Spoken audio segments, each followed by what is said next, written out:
The Nerdcast Empire is on the air. We are back with another week of podcasting excellence here on the Nerdcast Empire. I am Matt in the studio. Great to have you along with us.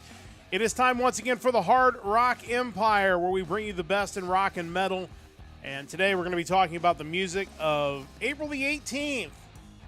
As, to be honest, it was a little bit thinner of a week in music, but we still got some really great stuff for you. And, of course, we will post the playlist for the week a little bit later on so that you can find your choices for April the 18th. And, of course, the big topic we're going to talk about today is Sonic Temple coming up next weekend in Columbus, Ohio. And we will have as good a preview as you can possibly put together, considering you've got 4 stages and a million bands. But we've got some really good stuff to talk about that. And to do that, as always, joining me in studio is Mike. Mike, how's it going? It's going. Between the interesting variety of music this week and then my preparation for Sonic Temple, I've been listening to a lot of just out there music. Some good, some not so good, but I'll certainly be ready come Thursday for the big festival. Kind of excited about it. You definitely have a game plan now, and we're going to try to pass some of that game plan on to our listeners, because if you're a fan of this podcast, there's a good chance that your music tastes probably line up to some degree with our music tastes. You'll get an idea of what you should check out and maybe what Mike's not going to be checking out over those 4 days in Columbus. The good news is at least at the moment, the forecast for next weekend weather-wise is looking good, which is good considering it hasn't been necessarily great this weekend. Sure but hopefully that means we're due for some good weather. So if you're headed up, grab the sunblock. But it looks like overall it's going to be a pretty nice weekend, barring another change in the forecast. And we are still a week away. That'll be coming up starting on Thursday, which is a good time for me to remind you. Probably be a little while before we have another podcast, just because of some tennis stuff and some Sonic Temple stuff, but we'll keep you updated. Of course, join the Discord. That's the best way to know when we're going to be streaming.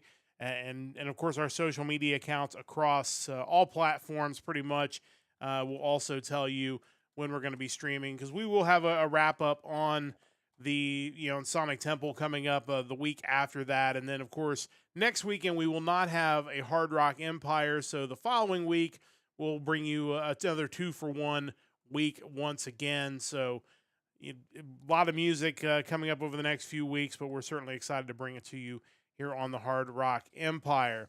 Let's get to the first story, which of course is Sonic Temple coming up on Thursday, Friday, Saturday, and Sunday. It's at the historic Crew Stadium in Columbus, Ohio.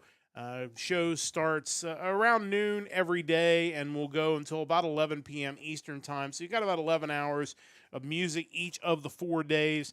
There are 4 stages each of those 4 days, and there's obviously some overlap between the stages, but you can map out a pretty decent plan to kind of see what you want to see. And the first topic, I guess, when we kind of get to this first bullet point, I guess, if you will, on the podcast, is to kind of talk about the big acts, the ones that are headlining or co-headlining or kind of in that late night time slot that people are going to want to check out. And there's obviously some big names that everybody knows. We've talked a lot about the fact that Metallica is playing 2 nights, no repeats, 2 completely different sets, which is really awesome if you're a fan of metal music in general, but obviously of Metallica. There's a lot of really big bands that are going to be playing those late night spots, and that's what we want to focus on first. So I know you've obviously got your eye on a few of those big-time headliners. When you look at that lineup Thursday through Sunday, what really jumps out as far as the main acts that people are going to want to see?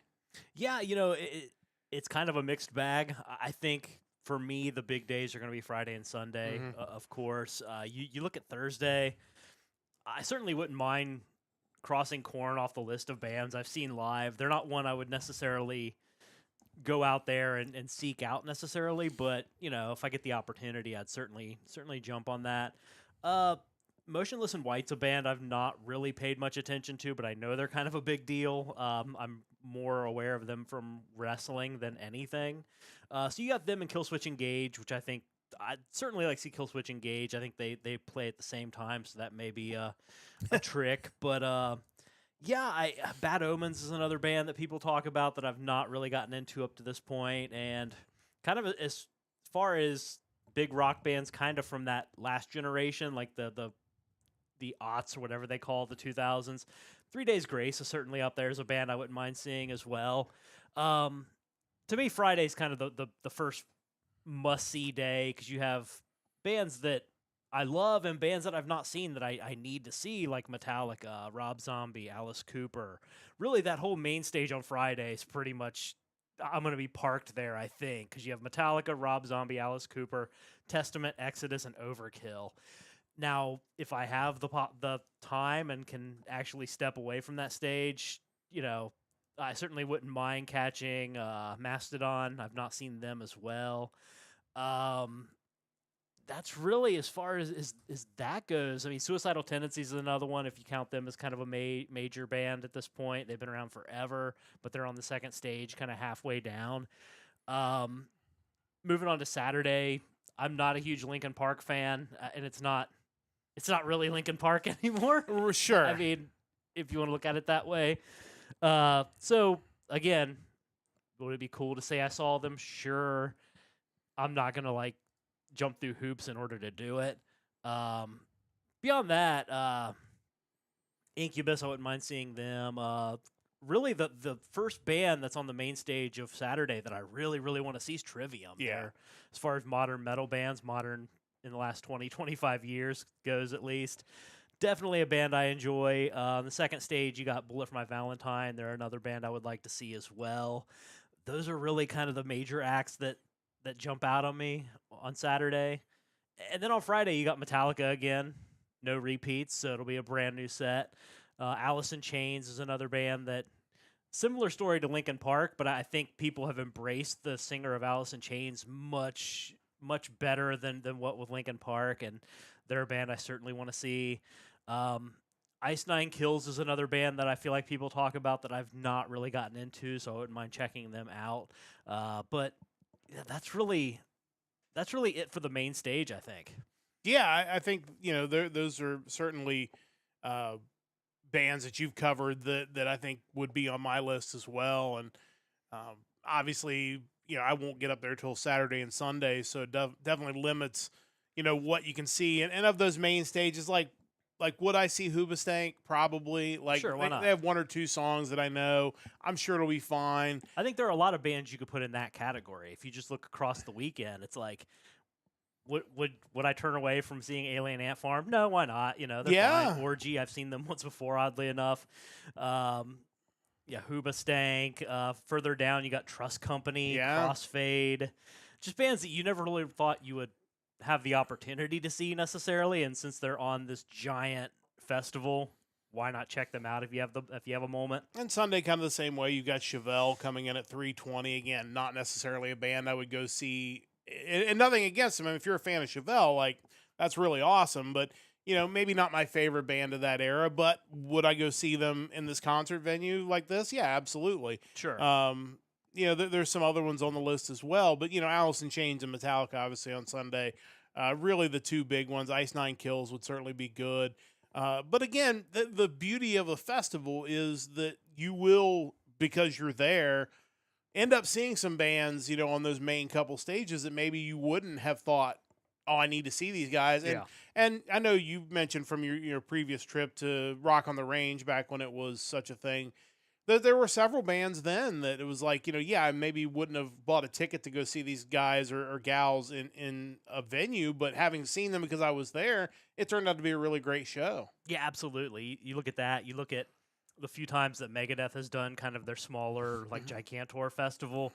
There are bands that I still love to this day that I got acquainted with because of that, really including Dream Theater, Symphony X, a lot of really cool bands that I may not have taken the time to look into had I not actually thought about checking them out preceding a big concert like this. Yeah, it's a great opportunity to see bands. And I posted a Facebook link in both chats that goes to the page. It has the set times because they have them listed per stage. It's a little weird to me, and maybe it shouldn't be, that there isn't more stagger between the four stages to some degree. I can only assume that there's part of it is they don't want people coming in halfway through a concert that I don't know if certain bands might find that distracting or something like that. They want your concert audience to be there from the Could be. beginning, because you would think they would be able somehow to stagger the start times even by a half hour each across the stages, so that you could, in theory, like if I really wanted to see something on stage 4 and when it gets done, it's like, oh, well, this one on stage 2 is only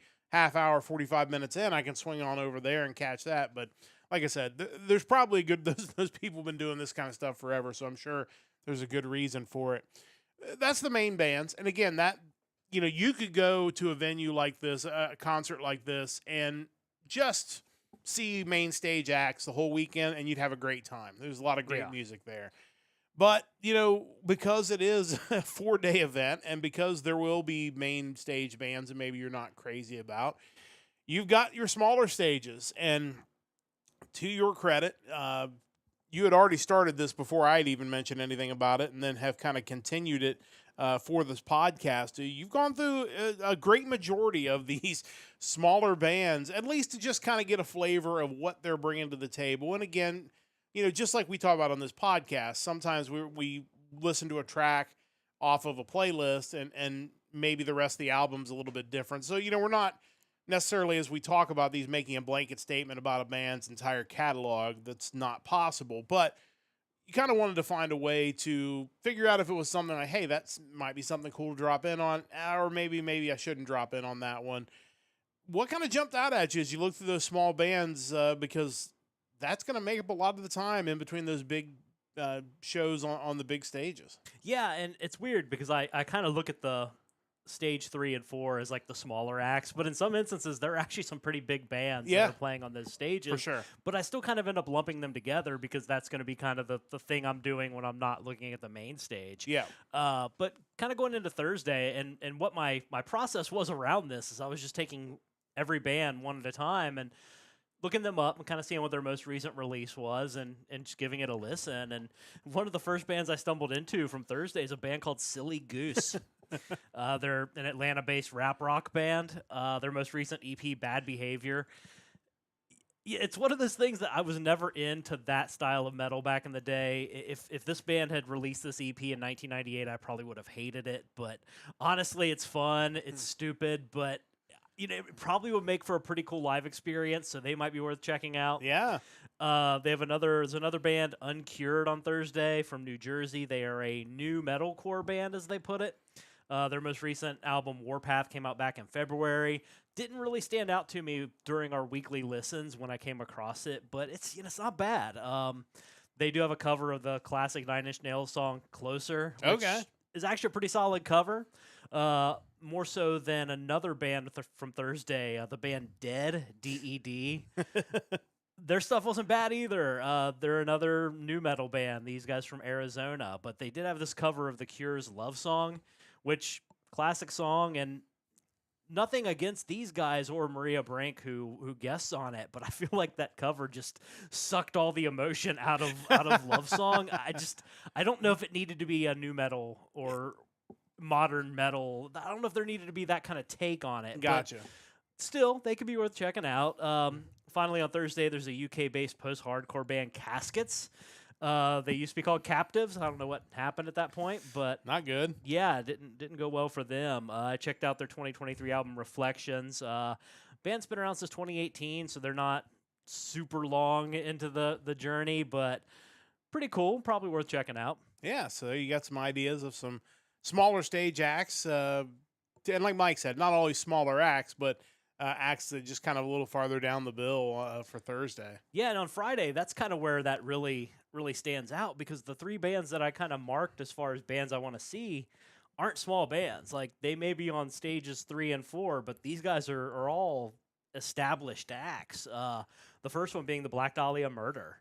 They've been around since 2001. I've been aware of them for a while, but for a long time during their career, I wouldn't have really been interested in a death metal band, so I probably would have overlooked them.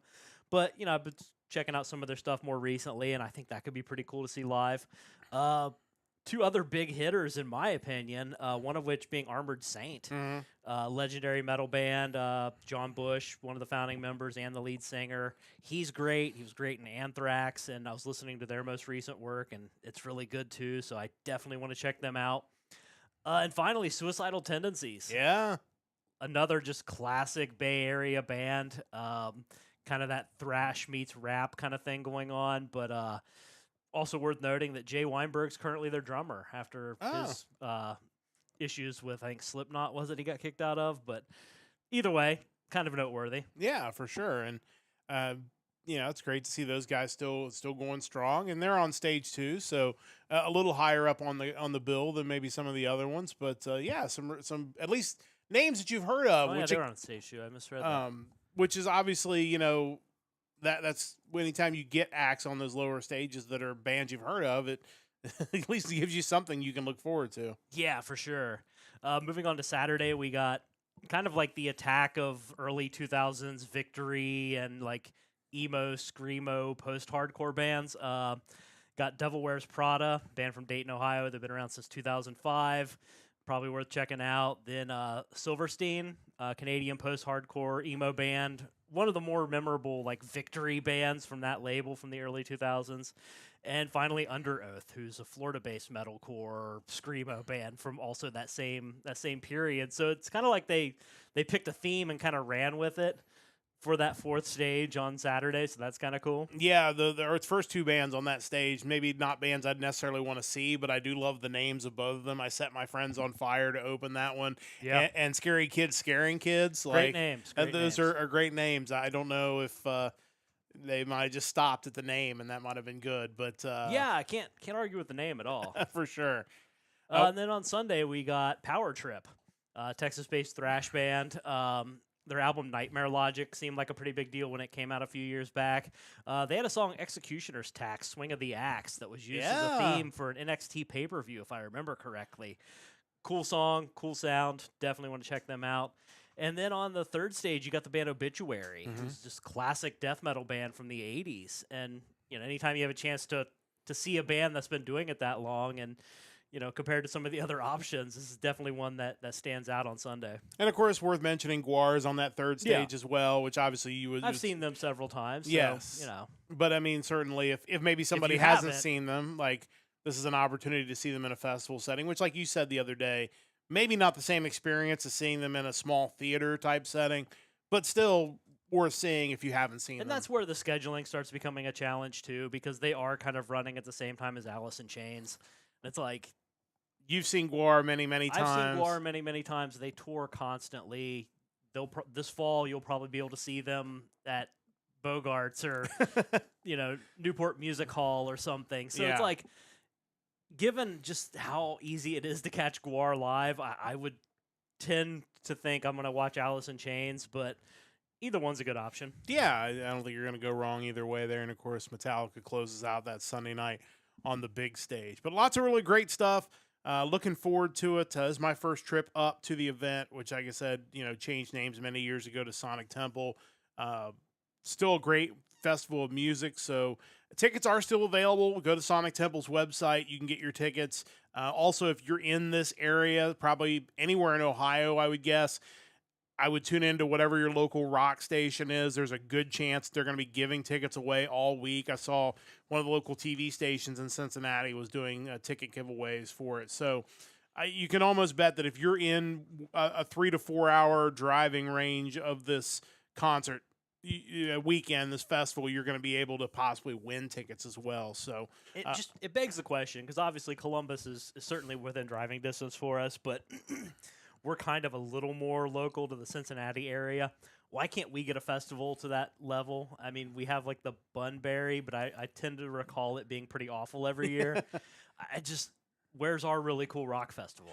I wonder sometimes if, because this got established in Columbus, it's because you also have some really big shows in Louisville, which is right down the road the other direction, Louder Than Life. And was there another one in Louisville too? Something over Louisville, or I can't remember now. I feel like there's a second one as well that has a decent venue. And then, of course, we're not very far from Chicago, which, of course, gets all the big acts. So it almost feels like we're just in a bad spot, that like there's other big cities that get these big festivals, and we just kind of miss out on them. And a little farther away, but there is also the one in Mansfield, the Incarceration Festival, too. For sure. So a lot of great music festivals coming up. Definitely check them out if you're not local to Ohio. Maybe none of this really matters to you, but There's a good chance a lot of the bands Mike mentioned are probably going to be doing festival tours. So if you have a big music festival nearby, I mean, the company that runs Sonic Temple tends to run a lot of events, so chances are you're going to see some overlap with the festival season this year. For sure. So definitely see which of those bands might be coming to your area if you're not local to us. One other quick news story. Obviously, we spend a little more time on news than we typically do, but I do want to get to one kind of newsy news story, and it's another one that's kind of timely because of what we just talked about. Metallica's announced a Load Deluxe box featuring previously unreleased material. It'll come out on June 13th from the band's Blackened Recordings label. Obviously, we're both big fans of Load. I believe you said you have picked up a version of this release or a pre-ordered. I did pre-buy one of them, yes. But obviously, it also sounds like one of those things that you can go nuts and spend a crap ton of money on as well. Like one of the, I can't remember what the price tag on that like fancy edition, but it's $275 in fact, and no discounts as they note. But there's other really cool packs with this. If you don't want to get the super fancy one, like you found a really good deal as well that you can kind of get in on this without buying everything. Yeah, I mean the one I ultimately went with was just the expanded 3 CD edition. It was $25. Contains the new remastered album, previously unreleased demos, live tracks from the world tour that was around that same time. It's also, I think, no matter what version you buy, I think, if I remember correctly, you are getting kind of the full edition of the song The Outlaw Torn, which was condensed because CDs could only handle so much data back in 1995 or whatever. Yeah. So that's kind of cool. The version I got, like I mentioned, being $25 seemed totally reasonable. That being said, if you wanted to go with the deluxe version, it's $275. But what they're giving you, I mean, if it's ever going to be worth it, I feel like they're giving you as much as humanly possible. You're getting the remastered version of the album, obviously double LP and CD version, the Mama Said picture disc, 3 live LPs, 15 CDs. Wow. 4 DVDs featuring unreleased content, live shows, rough mixes, demos, etc. MP3 download card of all the audio that you're getting, 2 tour laminates, an 11x17 Lollapalooza poster, a Pusshead patch, 8x10 Rolling Stone magazine cover print, a 5-pack of guitar/bass picks, a pack of 14 Rorschach test cards. Okay. Seems kind of out there, but whatever.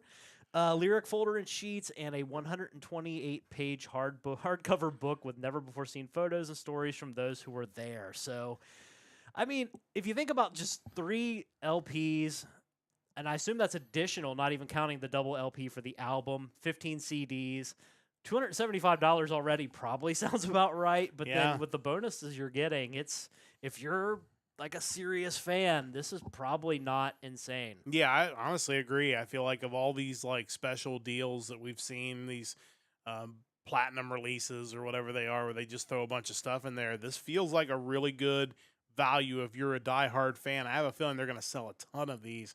I would guess, I don't know this for sure. I didn't check the article. I probably should have. There could be a cap on how many of those they're giving away too. So if you are wanting one of those $275 deluxe editions, you probably should get on that. I mean, they do refer to it as a limited edition, so I assume that is the case, but I don't know what that limit is. Right. I guess it's however many they can produce and how, depending on the demand of it. But if you want that, I would jump on it early. Otherwise, like a lot of other great versions, you can get the cassette for $15. You can. I wouldn't have wanted it on cassette when it first came out. No, and you can buy the Live Laugh Load pillow, which is my favorite. That is actually kind of cool. I don't understand. I'm like, is this real? Like, it sure is. Looks like for pre-buying it, I did receive a download for the Until It Sleeps remastered MP3. Oh, okay. I can check that out later. Nice. So good stuff there. And like Mike said, I think this is actually a really good deal. So if you're a fan of the band, maybe before you head up to Sonic Temple this weekend, you can go ahead and get your pre-order in on this. A reminder, check out our website, nerdcastempire.com. You can listen to our old podcasts, all our episodes of the Hard Rock Empire, and all of our podcasts, including our news podcast. Just a reminder, we're going to have a short hiatus over the next week or so, just life kind of getting in the way, but we will be back. It should be after Sonic Temple. We'll do a review of Sonic Temple, and then, of course, the following weekend after Sonic Temple, we'll have 2 episodes of the Hard Rock Empire to get you all caught up on the best rock and metal. April 25th will be the next date we review, and then we'll be getting into the month of May. So, wow.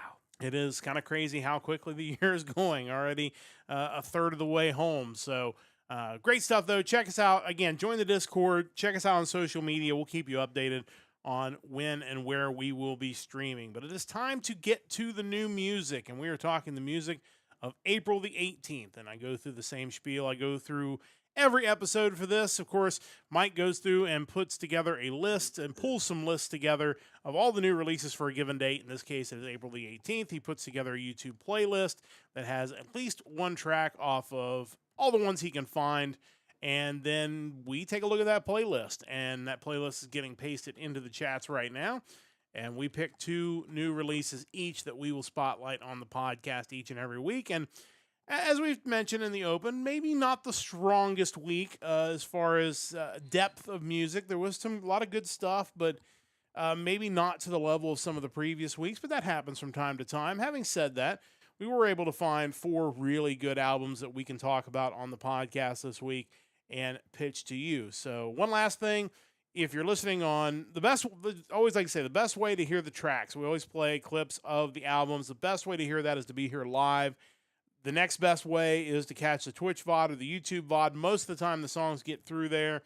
The worst way, I guess, is to listen to the podcast version wherever you get your podcast. We appreciate you listening there, but it will not have the audio clips of the songs. Now, with all that said, it's time to get to the new music, the music of April the 18th. Mike, you're going to kick us off as always. What do you have for us this week? Yeah, I want to mention that weeks like this are always interesting because it's not so much that the music quality isn't there. All this stuff is fine. It's just some weeks there are the obvious things like, oh, this is made clearly with me in mind. I'm picking this. Yeah. And not every week is like that. Some weeks there are things that kind of make you broaden your scope a bit. Like, this isn't something I'd normally go after, but I'm glad I did because then once I get into it, I realize this is something I really like. Yeah. It's just not... It's not all European power metal, apparently, which, whatever. It's okay every once in a while to switch it up. Yeah, for sure. So, going into the music this week, as I was pulling the tracks, I ran into one that just the second I saw the name of it, I'm like, man, I really hope I like this because the name of it is tremendous. This is the latest release from the thrash metal band from Northern Ireland. They are Gama Bomb, and this is Necronomicon Automaton. Yeah, I was glad this ended up being good because I would have been disappointed if. And every week there's always a handful of album titles that make our list of kind of unique titles, but they don't always make our list of the best new releases. But it was encouraging to hear that this actually turned out to be good as well. Yeah, absolutely. It's a 4-track EP. It is the most recent bit of music from these guys since their single from 2024, A Coffin for Christmas. The band is made up of John J.R. Roche on guitars, Joe McGuigan on bass, Chris Williams on drums, Domo Dixon on guitars, and Philly Byrne on vocals. Metal Archives describes their themes as pop culture, movies, humor, horror, society. Wikipedia states their influences as 80s thrash bands like Nuclear Assault, Creator, Agent Steel, Sodom, Old Slayer, and early Megadeth. Seems pretty spot on to me. Don't let some of their song titles over the years deter you from checking them out because they certainly have real thrash metal chops, heard on such tracks as Beverly Hills RoboCop, Smoke the Blow with Willem Dafoe, Shitting Yourself to Live, Kurt Russell, She's Not My Mother, Todd, and Ready Steady Goat. Wow. The band also has a mascot, a Yeti of sorts, introduced back in 2018, Snowy the Gamma Abominable Snowman, or something to that effect. He's made appearances on album art, merchandise, and even part of their stage show. I think every good metal band really needs a mascot, so I'm pretty excited that they've incorporated one since 2018. This is just really fun, not super serious thrash metal. I checked out some of their older stuff mainly because of the song titles, and it's really enjoyable. It's 4 tracks. It doesn't take very long to get through. I think everyone needs to go out and check it out right now. The track that I picked to listen to is the first track on the EP. It is called Nunchucks. Check these guys out now. This is Gama Bomb with Necronomicon Automaton. The opening track off of that album is Nunchucks. Let's listen to a little bit of that now. Soldiers stand by, wait for the green light. Whoa, I see my tiger in your eye. Why can't it look right off your face? Whoa, nunchucks. I'll take on every man in this place. Whoa, nunchucks.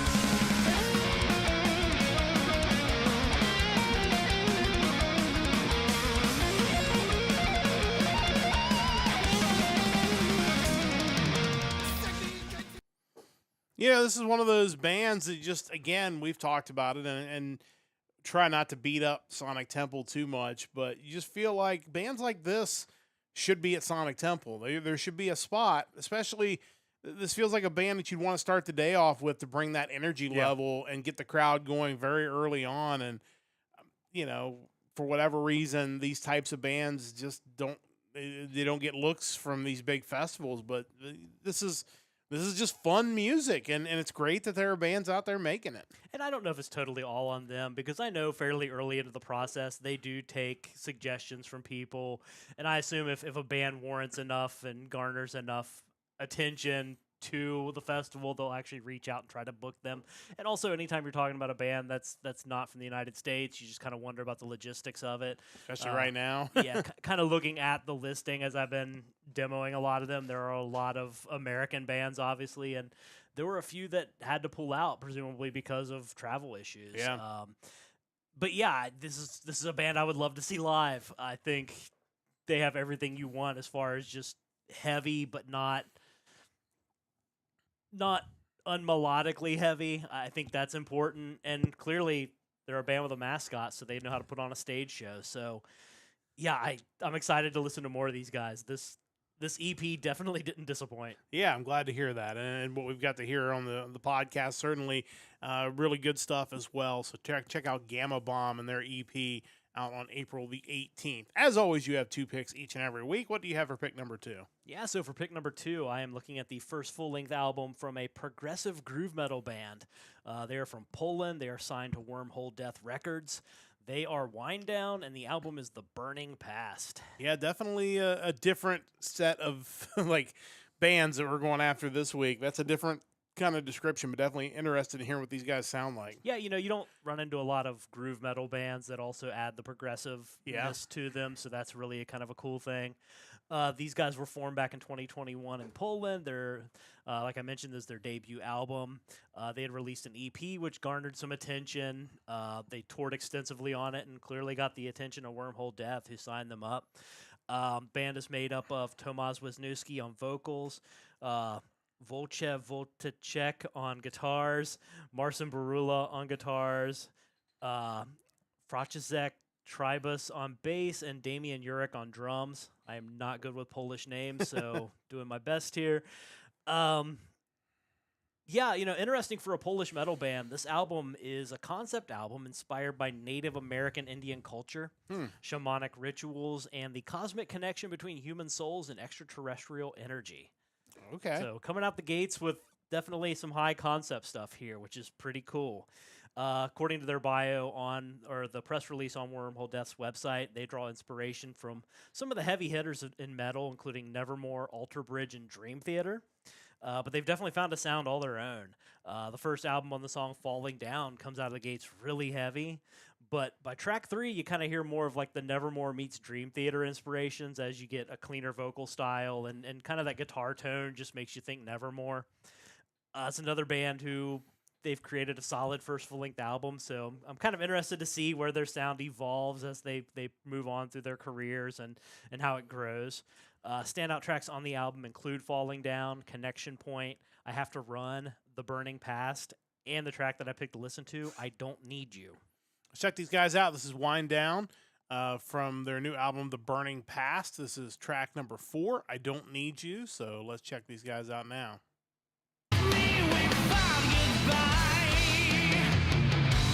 I don't need it, and no, baby.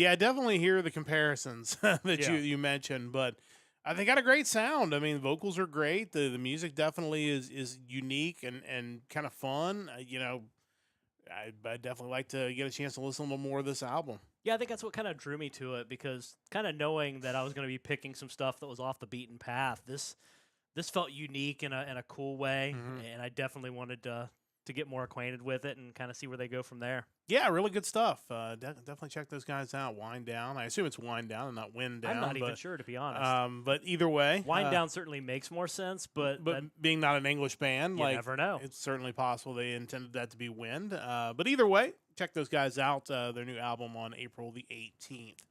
I have 2 picks as well. We're going to jump right into the progressive end of the pool here. But we're going to be staying in the U.S. for my 2 picks this week, which is a little rare for my music choices. But we're going to start off with a progressive metal band from Chicago, Illinois, formed in 2007. This is Empyrean Sanctum with the album Detachment from Reality. This is, as I get everything caught up so I don't get behind here on everything else. This is only their 2nd album, though, which is kind of crazy. I mentioned they started in 2007. That is their first since the 2013 self-titled album. This is a concept album about emotional and mental inner struggles. If you're a fan of prog metal, this is going to be right up your alley. This is prog to the core, and it's really, really good. The band is Albert Rybka on lead and backing vocals, Justin Kellerman on guitar, orchestration, programming, and backing vocals. Alex Weber, formerly of Revocation, Exist, and Obscura on bass. Hannes Grossman, who's been with Triptychon, who we've talked about before in the past. He was on drums. And then some guest musicians, Per Nilsson of Scar Symmetry and Ex Meshuggah did a guest solo. Gabriel Riccio from the Gabriel Construct did guest vocals on Lifeless Death. Zach Libby did harsh vocals on tracks 1 and 6, and Jennifer Benson backing vocals on tracks 5, 6, and 9. So brought in quite the crew, which is typical of the progressive metal sphere. You try to bring in a lot of different artists, and as I've talked about before, you can always kind of tell from track count and length of album. This is 9 tracks, and it is just over an hour long compared to my next pick, which is 10 tracks and 31 minutes. So definitely a little more of a proggy feel to this one. But I really enjoyed this. They've got a great sound, and this is just a very polished album. If that's the reason why it has taken them so long to kind of get that next album out, they really want to release something good. Mission accomplished here. Standout tracks include Heart of Gold, Transparency, Detachment from Reality, and the song we're going to listen to on the podcast is Descent. So check these guys out now. Empyrean Sanctum, band from Chicago, Illinois.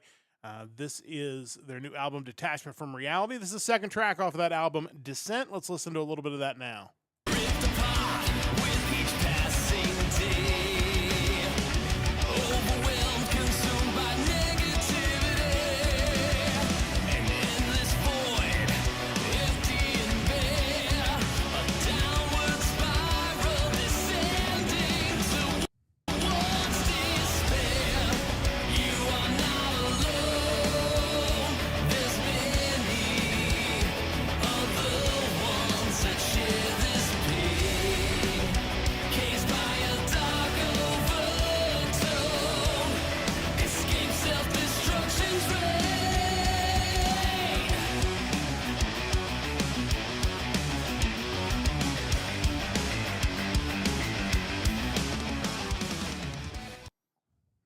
YouTube Music, they're having a little hiccup, but otherwise, yeah, I mean, you can hear the sound, very proggy. If you're a fan of, bands like Dream Theater, odds are you're going to really enjoy this new album. Mike, your thoughts on these guys?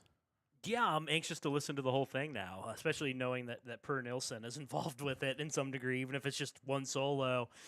His work's always amazing. Scar Symmetry is a great band. So if this kind of feels like it could be a full, clean vocal version to some degree, or at least in that similar vein, and that wouldn't be a bad thing either. Yeah, it's like I said, really good album, and sometimes those prog type albums drag on a bit, and I kind of get bored with them. That didn't happen with this album, so that was kind of why it was a pretty obvious pick to me. But definitely check those guys out.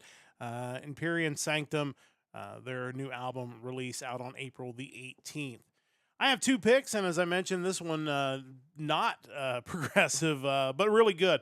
This is an alternative rock band from Doylestown, Pennsylvania, formed in 2008. This is Superheaven with their self-titled album, Superheaven. These guys got to start under a different name. They were originally Daylight back in 2008. They kept that name from 2008 to 2014 before changing their name to Superheaven after a legal dispute with a Spanish band of the same name. Which is weird because I feel like we do this podcast and we come across certain bands where there's like 8 different bands out there running under the same name, but evidently Daylight was unique enough that they went after them or something. But Superheaven's still a really good name. This is their 3rd full-length album and the 2nd one under the Superheaven name. The band is Taylor Madison on lead vocals and guitars, Jake Clark on lead vocals and guitars, Joe Kane on bass, and Zach Robbins on drums and backing vocals. This is definitely an album that would have felt very much in place in the late 90s and early 2000s. It definitely has a grunge feel to it. At times, it is a little bit sludgy.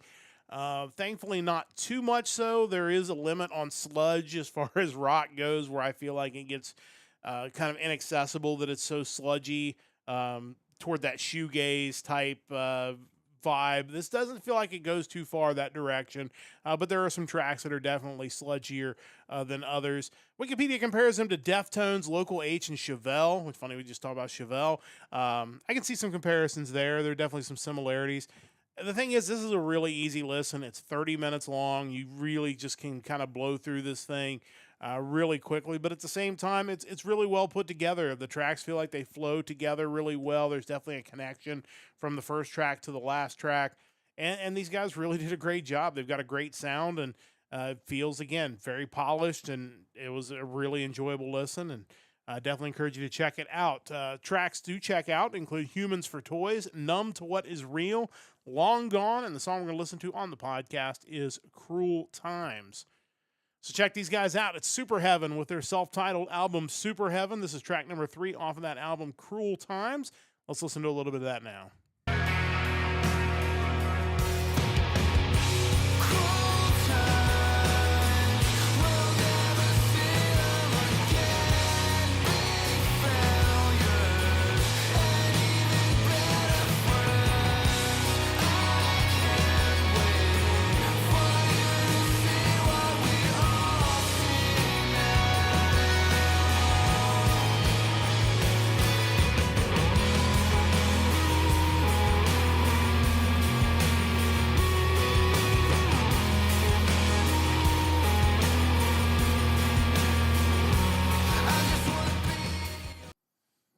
Definitely one of those albums that's a little bit different of a vibe than one that I would typically pick. But like I said, I really enjoyed it. It's definitely different. And like you said, sometimes, when you have a week where there's not those obvious choices that just hit you over the head, it gives you a chance to really kind of look into some other bands and styles that maybe you overlook a lot of weeks because there's things that are really obvious. And these guys were one of them. And like I said, I really, really enjoyed this album.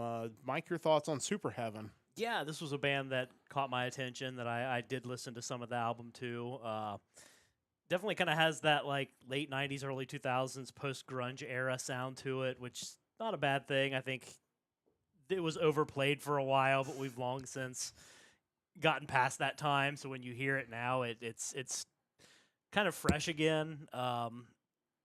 It's good stuff. Yeah, like I said, definitely enjoyed it, and definitely a different vibe. And like I said, that was something that this week was kind of easy for both of us to kind of dig into some stuff that was a little bit different. And overall, definitely found some cool stuff out there. And again, check out the playlist because there's a lot of really cool stuff out there this week. Just maybe not necessarily the ones that are typically in our wheelhouse, but Chris is on board. He likes some Superheaven, so definitely check those guys out with their self-titled album. Time to get into the vault, where Mike and I will give you classic albums that you need to check out. Mike is into his vault, literally, and we are rolling through the alphabet once again with quite a bit of speed. We are 10 weeks or 10 letters back into the alphabet once again, up to the letter J. And again, some great options for the letter J, I'm sure. But what do you have for us this week? Yeah, going through the collection and looking at the letter J, it is kind of lighter compared to some of the other letters. I was kind of amazed looking back that I don't own any actual Journey albums. I just have like a greatest hits of theirs. I don't own any of the real CDs, of the album releases. So I did see on Amazon you could get the first 5 albums in a box set for like $20. So I might have jumped on that. As you should. Like, that's a great deal. That's a steal. They're those bands that I know kind of by their greatest hits, and I've slowly been trying to amass their actual albums just to kind of get a feel for what their whole catalog sounds like, because it's easy to listen to Journey's greatest hits and think, man, this is the greatest rock band of all time, but it's not really fair when you're comparing it to annual or every 2-year releases by modern bands. You're not really getting that greatest hits treatment. But going through my catalog, one band that I have not picked as of yet is the band Panzer. And of their albums, I am looking at their 3rd studio album. It came out in 1997. It is called The Fourth Judgment. Panzer is one of those groups that I feel like I should know more about, because I feel like we talk about them a lot, but for whatever reason, they've just always kind of flown under the radar as far as albums I've listened to. I do know these guys are good. It's just one of those bands that just haven't been able to get into their stuff, and this could be an opportunity to jump in at this point. Yeah, I mean, I'm kind of the same way. For as long of a career they've had, I'm really only familiar right now with this album and then their most recent one back from 2023. They're a Colorado-based power metal band. This album marks the return of the vocalist and co-founder Harry Conklin and guitarist Joey Tafola. Harry Conklin, that name kind of stuck out to me even beyond Panzer, and I was trying to remember why. Looking at the Metal Archives, I was reminded that he actually did the vocals on the Clovenhoof album from last year, Heathen Cross, which was a great album. Back to this album, this saw them kind of return to a more power metal sound. As according to Wikipedia, the prior release, 1994's Dissident Alliance, implied more of a groove metal approach, like that of Pantera, who obviously were huge at that point in time. And, 1990, like mid-90s, you saw a lot of metal bands kind of tinkering with their sound, kind of changing things up. Obviously, we had Metallica with Load, Reload, ultimately Saint Anger in 2003. You had Slayer kind of feeling more like a new metal band at points. So kind of cool to see this band tried it and just immediately jumped back in 1997 to more of a power metal sound, because they nail it. I remember buying this album a few years back, either from like a Half Price Books or an FYE back when those things existed in much more frequency than they do now. I'd heard the song Shadow Thief, believe on Pandora. I can't remember what the station was. It was either something based on Sentenced or Hammerfall, but I believe it was at the old karate studio listening to that same Pandora stations over and over again. But those are good times. This album's a solid metal release. It's not super over-the-top power metal. Conklin can do the power metal vocals, but musically it just kind of feels like metal, which is not a bad thing either. The album does kind of have that obligatory song on it that I think a lot of bands did, and I kind of want to go back now and try to come up with a compilation of these kind of songs. And it happened a lot in the mid to late 90s where a band would write a song about kind of being afraid of the future and the digital age and things of that nature. In this case, it comes in the form of the song Future Shock, which is a good song. I just feel like there's a compilation to be made of those, like, ooh, beware the future, or, the information age, digital whatever is going to come and destroy our lives. But yeah, that's something I'll have to look into at some point. Also worth noting about Panzer, in 2005, they released an amazing cover of The Wreck of the Edmund Fitzgerald. Chris Broderick was actually in the band at that point in time, too, and everyone should check that out. As far as the tracks on this album, the standout tracks include Black, Call of the Wild, Future Shock, Ready to Strike, Shadow Thief, and Judgment Day. Yeah, again, this is one of those groups that, like so many we talk about on this podcast from that era, I just haven't done a good enough job really kind of searching these guys, but I know that when you hear metal people talk about metal bands of the 90s and 2000s, these guys always come up. So yeah, I'm definitely interested in checking this album out and maybe checking out more of their catalog just to kind of get a better idea of everything that Panzer has done. Absolutely. But yeah, definitely check that out. Mike's vault pick for this week. My vault picks, as we mentioned before, we are going through the catalog at Frontiers Records, basically going through letter by letter over a 2-week period. First week, I pick a band and an album has to be released by Frontiers. And then the second week, we put all the bands in a randomizer. We'll pick a band and an album and go from there. We were up to the letter D. This is my pick for the letter D. And we are going to jump into the American hard rock band formed in Queens, New York in 1986. This is Danger Danger with their lone release from Frontiers Records, which was 2009's Revolve. Danger Danger, obviously best known for that initial album released in 1989, the self-titled album. They had 2 pretty big hits off of that album, Naughty Naughty and Bang Bang.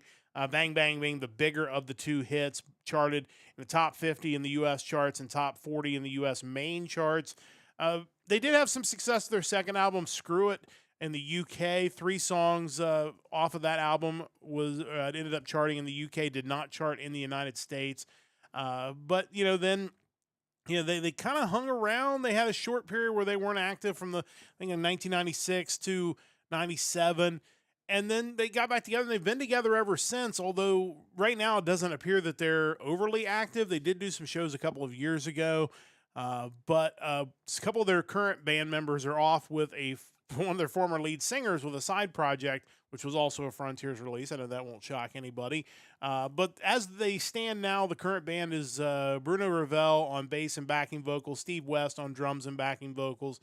Ted Poley returned as the lead vocalist on this album. He, of course, was their classic vocalist from 1987 to 1993. Rob Marcello on guitar and backing vocals, and Steve Brown on guitar and backing vocals as well. This is one of those things about Frontiers that they put these bands together, they put them back in the studio, and they release these albums that are just really, really good. This is the best thing I've heard this week. If this album had been on the playlist, I would have 100% picked these guys this week. It was coincided with their 20th anniversary of their debut release for Imagine Records back in the day. But another one of those bands that, for whatever reason, really only had kind of the one hit album and a couple of hit songs. But this album really kind of shows that these guys still had the chops to write catchy, entertaining music and be able to put stuff out. It's just a shame that there's not an outlet for this type of music, even back in 2009 when this came out, but certainly today as well. But it's really, really good. If you're a fan of the type of music we talk about on this podcast, if you're a fan of Danger Danger, you probably already know this album, but I encourage everybody to check it out. I thought it was really excellent. The standout tracks on this album were That's What I'm Talking About, Keep On Keeping On, Never Give Up, and Hearts on the Highway. This is what Frontiers does best, and these guys absolutely nailed it. This whole album is really excellent, and definitely encourage people to check it out. And I guess I'm not shocked because, again, that seems to be the game plan for Frontiers. They put these guys, bands that maybe people have forgotten about, and they put them back in the studio, and they put them on an album, and they release good music again. Yeah, I remember reviewing their debut album when I was going through kind of the list of glam metal bands, and it was an amazing album. It's one of those bands that I knew the hits, but even beyond the hits, they had a lot of good material on it. So I'm certainly not surprised to hear that even in 2009, I think you said, Yeah. they're still able to put together something that's that enjoyable. And yeah, that seems to be Frontier's thing, which is not a bad thing either. It scares me because I just think how many albums are out there that they've facilitated that I just either haven't gotten around to or just will never have time to get around to that would probably be really good if I gave them a listen. Yeah, for sure. And that's part of what this whole vault thing is all about, is trying to find at least some of these albums and dig them up and be able to put a spotlight on them. But yeah, Danger Danger, really great stuff. Hope they kind of get everything going and maybe put something else out, because I would definitely be interested in picking it up. But that takes care of the vault this week. It's time to wrap things up with the Power Trio. It's your weekly hard rock hat trick where we pick a question and then we give you our top 3 answers. And again, we encourage you to give us feedback on this. You can give us comments in the YouTube video, on the VOD, or on the live video. You can join the Discord and talk about it on the Discord. We'd love to have your input.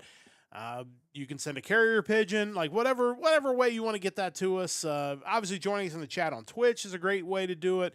But we try to go through and find some interesting questions every week. And this one, was actually a little more challenging than I thought. I thought I'd be able to come up with 3 right off the top of my head, and I actually had to sit and think for a minute. These are top 3 deep cuts, and kind of how we're defining this in this case is these are bands or solo artists that are known for big songs, and it could be a 1-hit or 2-hit wonder that maybe this is something else, or it could be a band that has a bunch of big hits, and this is a track that for whatever reason wasn't a single, or maybe it was a single but it didn't chart as well, or people just don't talk about it. So that was kind of the goal, is to spotlight songs that people need to know about, and certainly some really good stuff there. As always, I throw it to you. Do we have some Shane picks this week? Yeah, we do. And it's interesting because he landed on 2 of the same bands I landed on, but with different songs. That's fascinating. The third one is definitely off the beaten path, and it wouldn't be something that I would land on, even though I'm sure it's probably accurate. I can't even really verify that. But number 1 for Shane was the song of Wolf and Man from Metallica. Okay. Off their 1991 self-titled Black Album. Obviously, given the amount of hits Metallica's had, and certainly how many they have on the Black Album, this one is definitely a deep cut. It's one of the songs that really caught my attention years ago when I first heard the album. I mean, by then, I started getting in Metallica kind of mid-90s, so it wasn't like these were brand new songs. You already knew what the singles and the hits were. Enter Sandman, Unforgiven, Nothing Else Matters, Wherever I May Roam, Sad But True. But this song, just the guitar riff, the chorus, just there's something about it. It stands out, and I certainly can't blame him for picking it. No, that's a really good choice. I think that's, again, kind of a hidden track off of there, but one I think if you're a fan, you really dig that track. Yeah, so his number 2 pick, another band that I landed on as well, is the band Queen with the song Good Old Fashioned Lover Boy off their 1976 album A Day at the Races. Nice. That album had Somebody to Love, Tie Your Mother Down on it, so even just within that album, there's certainly bigger hits, and obviously Queen, career-wise, has so many huge songs. It would be, like Metallica, it's easy to find something that maybe didn't land as a hit, but is still a tremendous song. Yeah, I agree. And I almost went the Queen route, but I thought that might be a really good place for overlap there, so I decided to avoid Queen, but really great choice. So his number 3 is one that I can't speak to really all that much because it's not an artist that I'm super familiar with, but he went with Johnny Cash's One Piece at a Time off the 1976 album of the same name. Obviously, I'm not super familiar with his full discography, but I recognize some of his biggest hits are like I Walk the Line, Ring of Fire, Folsom Prison Blues. So this one being one I'm not really familiar with, I'm willing to assume that it is kind of a deep cut that doesn't quite that doesn't get out of the shadow of some of those other hits. Yeah, that's not one I'm even very familiar with at all, but which I guess makes it a really good choice for a deep cut because that's not one I really know from him. Interesting stuff. Shane's always got a really, really good, interesting opinion on that. I don't know if Chris is still with us in the chat. I know he was with us earlier, but he's kind of in and out tonight. But I know he posted some pics in our Discord. Again, join the Discord. But what does Chris have for us in the Discord for his 3 deep cuts this week? Yeah, so his number 1 pick is the song Hush from Tool's EP Opiate. I'm not super familiar with that one, and I certainly know the bigger hits from Tool, so I think that is definitely a reasonable choice. His number 2 pick, we are looking at Between the Wheels, the final track off of Rush's 1984 album Grace Under Pressure. Again, Rush is another band that has a multitude of hits. Definitely could understand this one kind of maybe not catching the same level of attention as some of their bigger songs. For sure. And finally, he has the song from Pearl Jam, Brain of J, from their 1998 album Yield. That album has my favorite Pearl Jam song on it, Do the Evolution. There was a video for it. It was somewhat of a hit, but not not to the degree of kind of their stuff prior to that. As far as Brain of Jay, I'm not super familiar with that song, so it would definitely qualify as a deep cut, I think. Yeah, it's one that I've heard of, but I don't know if I remember the song itself. I'd have to go back and listen to it to see if it's something I actually remember. Yeah. But certainly all deep cuts there. But now it's time for your deep cuts. What do you have for us this week? Yeah, so like I mentioned, I did have two overlapping bands with Shane, and they were not Johnny Cash. So the first one is Queen. Not too surprisingly, it is from their 1975 A Night at the Opera album, and it's the Prophet song. That's a great song. Like, I mean, we could have legitimately had 3 different Queen songs because I would have probably chosen something like Good Company because that's also another one. But the Prophet song is a great song, but not really a big hit of theirs either. No. So Yeah, just on that album alone, the singles were You're My Best Friend and Bohemian Rhapsody, and they're iconic. Obviously, if you get any greatest hits from Queen, you're not going to get the Prophet song on it, but you are going to get probably 15 just amazing tracks. This one, though, I think just the heaviness and darkness of the song, while there are other Queen songs that kind of delve that direction, and certainly Bohemian Rhapsody has some dark elements to it, this one just, like, this feels like proto-metal to me. This is like heavy metal getting started, but from Queen, and just a great song. Yeah, for sure. That's a great track for sure. A great choice for a deep cut. What's number 2? Yeah, so I also went the Metallica route. Kind of a different direction. I didn't want to go with something from the Black Album, so I went instead with their 1997 album Reload and the song Low Man's Lyric. Oh, wow. It's been forever since I've even heard that song. But Yeah, I think that's part of why. I feel like both Load and Reload get maligned at times, but again, having gotten into Metallica kind of around the time those albums were coming out, even though I listened to, I think, the Black Album and then like And Justice for All pretty early on, I still could relate to this kind of alternative metal version of Metallica because it was what was there. It was the Metallica I had. And Reload had some hits, Fuel, Memory Remains, Unforgiven 2. But to me, this song was like thrash era Metallica had Fade to Black. The mainstream metal era Metallica had Nothing Else Matters. To me, this song is this version of Metallica's version of that. It's that slow, kind of ballady, like just kind of downtrodden song that I think stands up to some of their best stuff, but it's just so different. And to me, that's why I always looked at that track, even amongst some of the heavier stuff on Reload, as just being really awesome. maybe I need to go back and re-listen to Reload. It's been far too long since I've gone through that album. I mean, I'm sure they'll be doing a remaster of it in a couple years. Just so. wait for that. Yeah. Maybe we'll hear. I'm sure we'll hear a few of those songs this weekend for sure.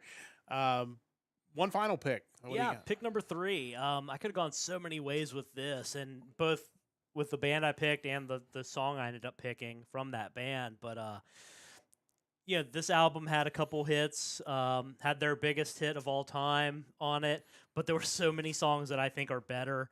I went with the band Saigon Kick and the title track from their 1992 album, The Lizard. Yeah, I mean that album is just great front to back, but The Lizard may be a little underrated even on that album because I feel like it doesn't get the attention of some of the other songs, even songs that weren't necessarily hits off of that album. But that's a great track. Yeah, it's weird to think that I'm picking the title track of an album as the deep cut. Like, that's the title track. They named the whole album after that song title. But, the singles from that album were All I Want and obviously their biggest hit, Love Is On the Way, which are both tremendous songs, but I feel like they did more to betray the rest of the album than anything because it painted them in this light that some of the other tracks on the album just are so counter to, like, Hostile Youth, obviously The Lizard, Peppermint Tribe. There are just some really heavy songs on that album that have such a great contrast between the heavy guitars and the harmony of the vocals, which to me has always kind of been the hallmark of Saigon Kick and Jason Bieler. This song is amazing, and I feel like it's still, that side of their sound has never fully gotten the due it deserves. Yeah, for sure. We talk about it a lot on this podcast, but it doesn't. Again, another band that got defined by their mega hits instead of what they actually were. But Yeah, that's a great track off of a great album. Definitely worth giving that a listen if you haven't. If you only know Saigon Kick from the hits, you're missing out. A lot of really good stuff with them. For my choices, I wanted to pick bands, at least a couple of bands or acts that I talk about a lot in this segment because, they're really kind of a logical pick for a deep cut. So we're going to start off with Billy Joel. A lot of great Billy Joel stuff. This is a song off the album Turnstiles from 1976, and the song is Summer Highland Falls. It's, that's an album that has some big hits on it. Say Goodbye to Hollywood, New York State of Mind, Angry Young Man, I've Loved These Days, and Miami 2017. All singles off of that album, but one of the ones that wasn't a single was Summer Highland Falls, and it's a very wistful song. The opening line, say that these are not the best of times, but they're the only times I've ever known. Like, it feels like a guy, even in 1976, who's kind of looking back at the success he's had and taking a kind of inventory of where his life is. And, hey, maybe things aren't always so great, but it's all I've got. It's all I know. So let's make the best of it. So really love that song. One of my all-time favorite Billy Joel songs. Another one of my all-time favorite songs, and for some reason the movie came up when I went to look this up on Wikipedia instead of the, not it. it was linked from the album, which is really awesome. But it is, another Eagles song, and we'll see if we can find the correct link to it. Pretty Maids All in a Row. It is a song sung off of, it's off the Hotel California album. Obviously, that album has so many hit songs. Hotel California, obviously, Life in the Fast Lane, New Kid in Town, Wasted Time, The Last Resort, which is, as I've mentioned, one of my all-time favorites. But Pretty Maids All in a Row was not a single. It does occasionally show up on some of their greatest hit stuff. It's a Joe Walsh song, and I think sometimes those are the songs that kind of fall through the cracks when it comes to the Eagles. It's just a great song, and it's another song, kind of a wistful song, talking about, people growing up, and, it's, like I said, it's just a really enjoyable song. It's one of those songs that made me really appreciate Joe Walsh. I think sometimes his voice and maybe he didn't have the same, sound as some of the other singers in the Eagles, but I think that was one of those songs that kind of made me really appreciate him. And I know that's a song you enjoy as well. Yeah, absolutely. I think Joe Walsh is probably underrated for his contributions in the Eagles in general. All the songs he sings, I tend to really enjoy. And it just, he had such a different sound. I think it was much needed as far as providing some contrast to the band when he joined up. Yeah, it's easy to get lost on the Hotel California album. Yeah, for sure. And that one did kind of slip in there. Last one was one I just recently heard, and it's why it jogged my memory, but it is definitely one that was not a single. We're going to jump to the band Night Ranger off of their album Man in Motion. This is the song Restless Kind off of that album. It is one that does show up on some of their greatest hits, but it was not a single. And in fact, when you look at this album, this album was rough. Like, obviously, I'm sure it was a quality album, but as far as like singles, there aren't any. As far as like ones you would know, the two that were released as singles were I Did It for Love and Don't Start Thinking. This was right before the band broke up, temporarily at least. Jack Blades left, and so you just kind of felt like maybe this was the moment where it was a time for them to take a break from what they were doing. But Restless Kind kind of hides at the end of side one here, and it's just got a great sound to it. It's one of the songs off their greatest hits that really, like I said, wasn't a single, but it's one of my favorite Night Ranger songs, and so I wanted to kind of shout that one out this week. It's kind of wild to see Russ Ballard wrote one of the songs on that album. He Yeah. just had an album come out that was on the list this week, which what I heard was decent. Yeah. Again, you're talking about like people who are just really good songwriters between, your first pick, Billy Joel, and obviously Jack Blades here and any number of members of the Eagles.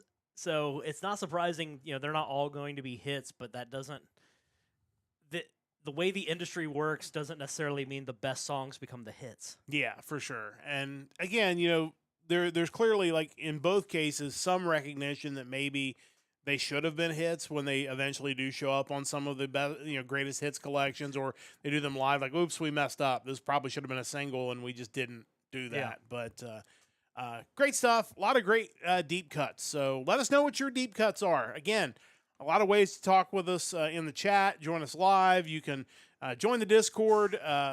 Stop by. Let us know what your deep cuts are, and let us know what you think of our deep cut picks. A lot of really good stuff this week. But it is time to wrap up this edition of the Hard Rock Empire for another week. We appreciate you joining us once again.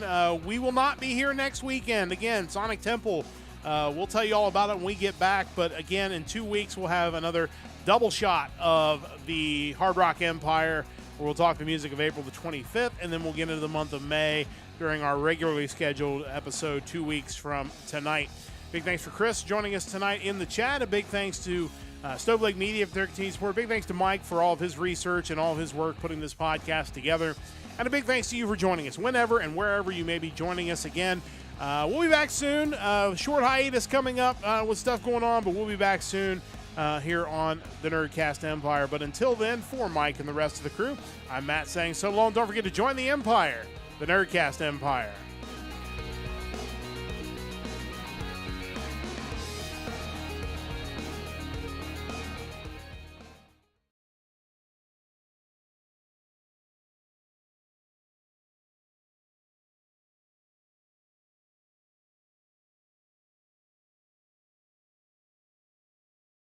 Yep.